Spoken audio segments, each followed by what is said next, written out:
I'm going to replace my stock tailgate cap with a Wade tailgate cap.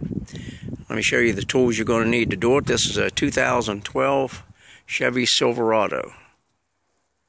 You're going to need a number 27 Torx screwdriver.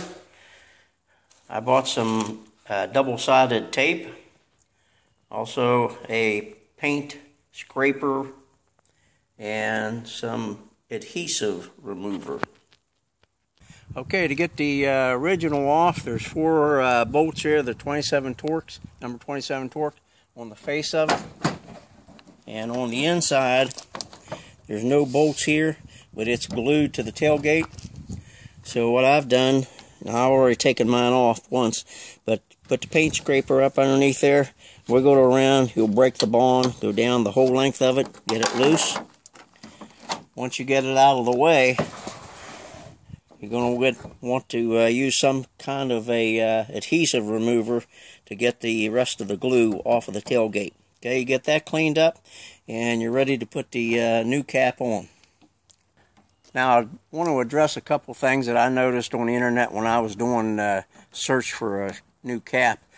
Everyone was concerned about the tailgate cap being long enough to cover their bolt holes. Now, as you can see here, this is plenty long enough to cover any of the bolt holes that's on my cap, so that's not an issue with this particular cap, and it's made by Wade.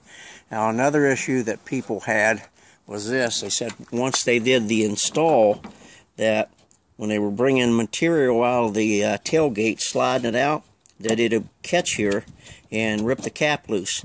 So what I found on this particular cap was you have double-sided tape here, which is the face of your tailgate, double-sided tape here, which is the top of the tailgate, and then back here on the side where the material is going to go across, there was no tape.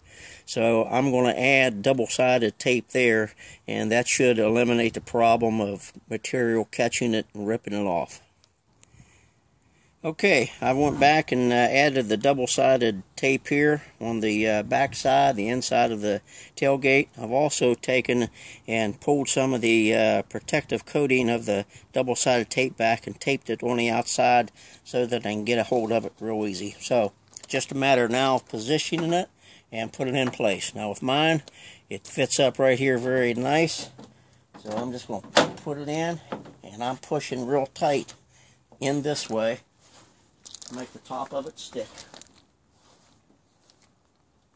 Alright, now I'm going to come back and get a hold of the tape here and start pulling it out.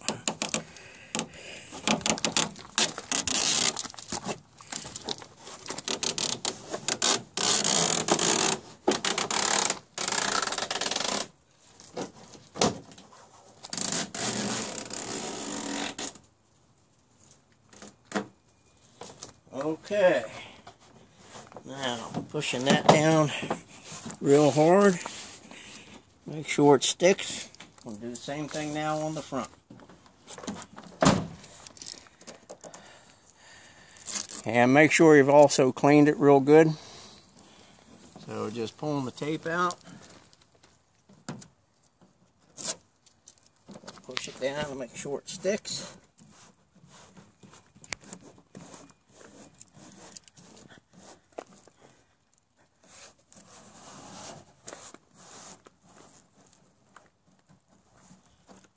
Okay, that's it.